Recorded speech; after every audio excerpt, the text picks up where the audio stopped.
اعوذ باللہ السمیع العلیم من الشیطان الرجیم بسم اللہ الرحمن الرحیم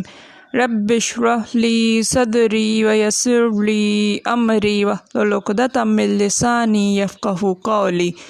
رب یسر ولا تؤثر وتمم بالخیر وبک نستعین رب زدنی علما۔ السلام علیکم ورحمۃ اللہ وبرکاتہ۔ الحمدللہ ہم سورہ نساء کا ترجمہ و تفسیر کر رہے ہیں۔ 95 آیات کا ترجمہ و تفسیر ہم کر چکے ہیں۔ آج کا سبق آیت نمبر 96 سے دیکھیے۔ اعوذ باللہ من الشیطان الرجیم درجات منہ ومغفرۃ ورحمہ، درجات درجے ہیں، منہ من سے، ہو اس کی طرف سے، ومغفرۃ اور بخشش، ورحمۃ اور رحمت، وکان اللہ اور کان ہے اللہ غفوراً بخشنے والا، رحیماً مہربان رحم کرنے والا۔ درجات منہ و مغفرۃ و رحمہ، درجے ہیں اس کی طرف سے اور بخشش اور رحمت، وکان اللہ غفور الرحیم، اور اللہ بخشنے والا مہربان ہے۔ یعنی اللہ کی طرف سے درجات میں اور بخشش میں اور رحمت میں، اور اللہ بڑا بخشنے والا اور مہربان ہے۔ یہ والی آیت کل جو ہم نے پڑھی تھی مجاہدین کے بارے میں، مجاہدین کے اللہ تعالیٰ درجات بیان فرما رہے ہیں۔ اللہ تعالیٰ نے فضیلت دی ہے مجاہدین کو، بیٹھنے والوں پر ان کے لیے اجر عظیم ہے، اور اجر عظیم کیا ہے؟ درجات ہے، مغفرت ہے، رحمت ہے، اور اللہ تعالیٰ بخشنے والا مہربان ہے۔ کل اس کا ترجمہ کرنا مجھ سے رہ گیا تھا۔ آگے دیکھیے،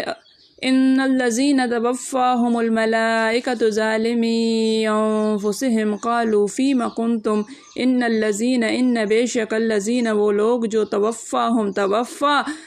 موت دیتے ہیں، وفات دیتے ہیں، جان نکالتے ہیں، ہم ان کی، الملائکۃ فرشتے، وہ لوگ جن کی جان فرشتے نکالتے ہیں،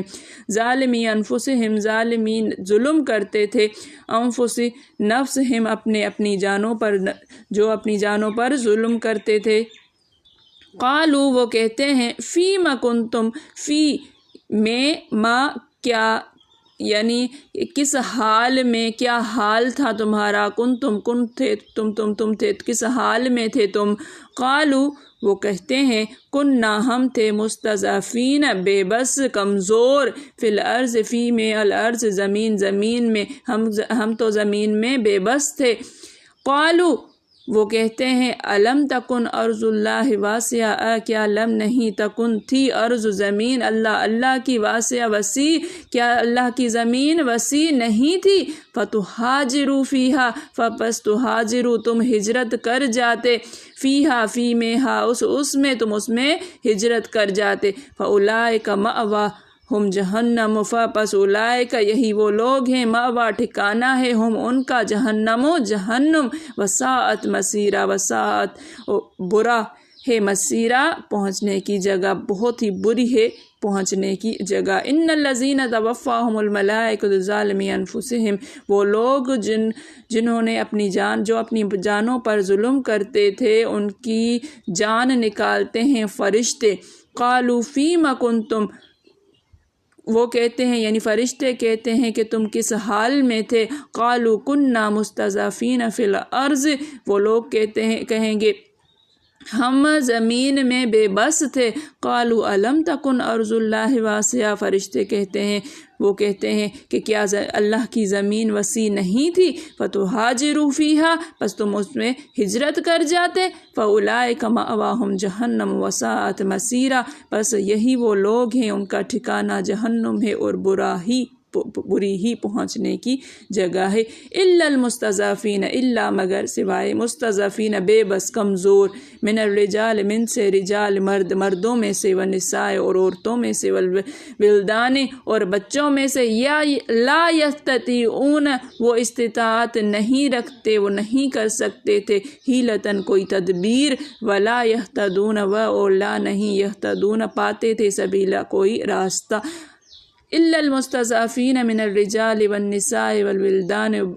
سوائے ان کے مگر وہ لوگ جو بے بس تھے مردوں میں، عورتوں میں اور بچوں میں، لا یستطیعون حیلۃ، وہ کوئی تدبیر نہیں کر سکتے تھے، ولا یہتدون سبیلا، اور نہ ہی وہ راہ پاتے تھے، کوئی راستہ پاتے تھے۔ ہاں جو مرد اور عورتیں اور بچے بے بس ہیں کہ نہ تو کوئی چارہ کر سکتے ہیں اور نہ راستہ جانتے ہیں، فَأُولَٰئِکَ عَسَى اللَّهُ أَن يَعْفُوَ، پس اولئک یہی وہ لوگ ہیں، عسیٰ امید ہے اللہ ان یعفو، ان کے یعفو معاف فرمائے، درگزر کر دے، انہم ان سے، ہم ان سے، وکان اللہ، اور اللہ ہے عفواً معاف کرنے والا، غفوراً بخشنے والا، فَأُولَٰئِکَ عَسَى اللَّهُ أَن يَعْفُوَ عَنْهُمْ، ایسے لوگ ہیں قریب ہے کہ اللہ تعالیٰ ان کو معاف فرما دے اور ان سے، یا اللہ تعالیٰ ان سے درگزر فرما دے، وَكَانَ اللَّهُ غَفُورًا رَحِيمًا، عفواً غفورا، اور بے شک اور اللہ ہے معاف کرنے والا، بخشنے والا، قریب ہے کہ اللہ ایسوں کو معاف کر دے، اور اللہ معاف کرنے والا اور بخشنے والا ہے۔ دیکھیے کہ اس آیت میں بغیر کسی عذر کے، بغیر کسی کمزوری کے ہجرت نہ کرنے والوں کے بارے میں نازل ہوئی ہے کہ جو ایسے لوگ بیٹھے رہے بغیر کسی عذر کے، ہجرت نہیں کی، تو ان کی کوئی بھی ان کا عذر جو ہے وہ قبول نہیں کیا جائے گا، بے معنی عذر مسترد ہوں گے وہاں پر۔ محمد بن عبد الرحمن ابو الاسود فرماتے ہیں، اہل مدینہ سے جنگ کرنے کے لیے جو لشکر تیار کیا گیا اس میں میرا نام بھی تھا۔ میں حضرت ابن عباس کے مولا حضرت اکرمہ سے ملا اور اس بات کا ذکر کیا تو انہوں نے مجھے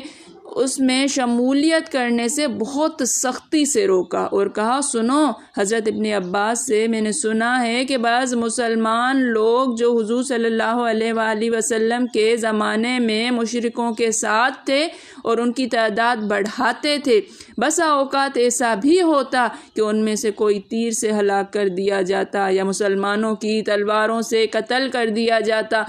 انہی کے بارے میں یہ آیت اتری ہے، یعنی موت کے وقت ان کا اپنی بے طاقتی کا حیلہ اللہ تعالیٰ کے ہاں قبول نہیں ہوتا۔ اور روایت میں ہے کہ ایسے لوگ جو اپنے ایمان کو مخفی رکھتے تھے، جب وہ بدر کی لڑائی میں کافروں کے ساتھ آ گئے تو مسلمانوں کے ہاتھوں ان میں سے بھی بعض مارے گئے، جس پر مسلمان غمگین ہوئے کہ افسوس، یہ تو ہمارے ہی بھائی تھے اور ہمارے ہی ہاتھوں مارے گئے، ان کے لیے استغفار کرنے لگے۔ اس پر یہ آیت اتری ہے۔ پس باقی ماندہ مسلمانوں کی طرف یہ آیت لکھی کہ ان کا کوئی عذر نہ تھا،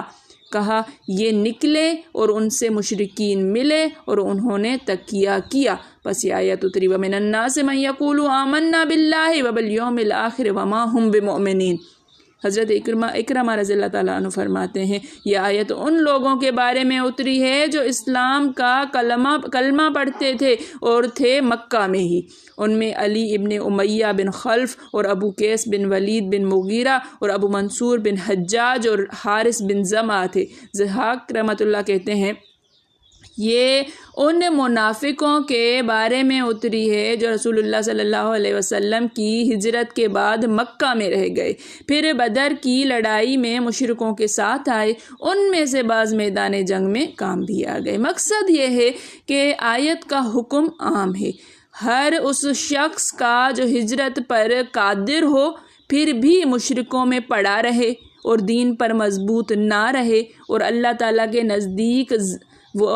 کے نزدیک ظالم ہے، اور اس آیت کی روح سے اور مسلمانوں کے اجماع سے وہ حرام کام کا مرتکب ہے۔ اس آیت میں ہجرت سے گریز کرنے کو ظلم کہا گیا ہے۔ ایسے لوگوں سے ان کی نزع کے عالم میں فرشتے کہتے ہیں کہ تم یہاں کیوں ٹھہرے رہے، کیوں ہجرت نہ کی؟ یہ جواب دیتے ہیں کہ ہم اپنے شہر میں دوسرے شہر کہیں نہیں جا سکتے تھے، جس کے جواب میں فرشتے کہتے ہیں کہ اللہ تعالیٰ کی زمین میں کشادگی نہ تھی۔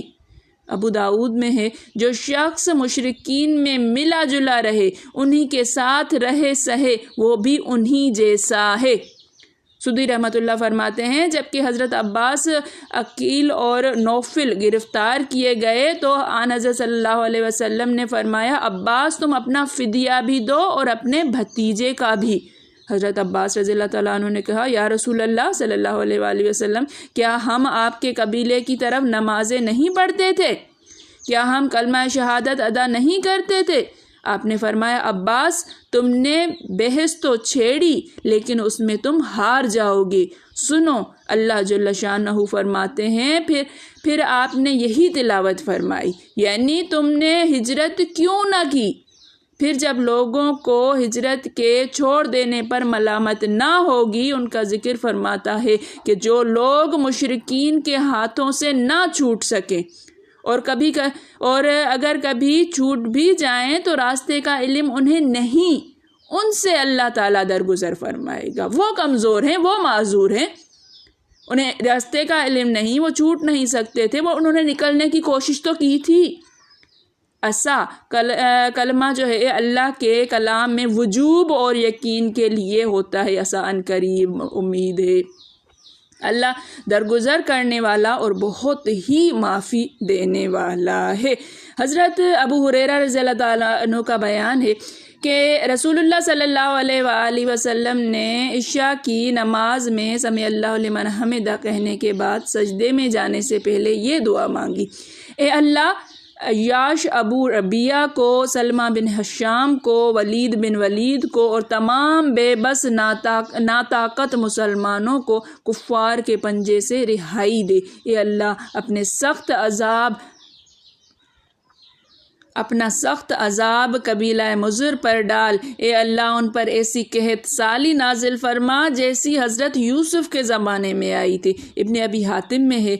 حضرت ابو ہریرہ سے مروی ہے کہ رسول اللہ صلی اللہ علیہ وسلم نے سلام پھیرنے کے بعد قبلے کی طرف منہ کیے ہوئے ہاتھ اٹھا کر دعا مانگی، اے اللہ ولید بن ولید کو، عیاش بن ابو ربیہ کو، سلمہ بن ہشام کو اور تمام ناتواں بے طاقت مسلمانوں کو اور جو ہیلے کی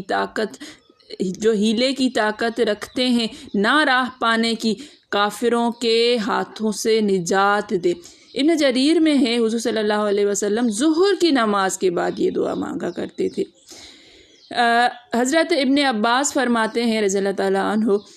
کہ میں اور میری والدہ ان ضعیف عورتوں اور بچوں میں تھے جن کا ذکر اس آیت میں ہے۔ ہمیں اللہ نے معذور رکھا۔ ہجرت کی ترغیب دیتے ہوئے اور مشرکوں سے الگ ہونے کی ہدایت کرتے ہوئے اللہ تعالیٰ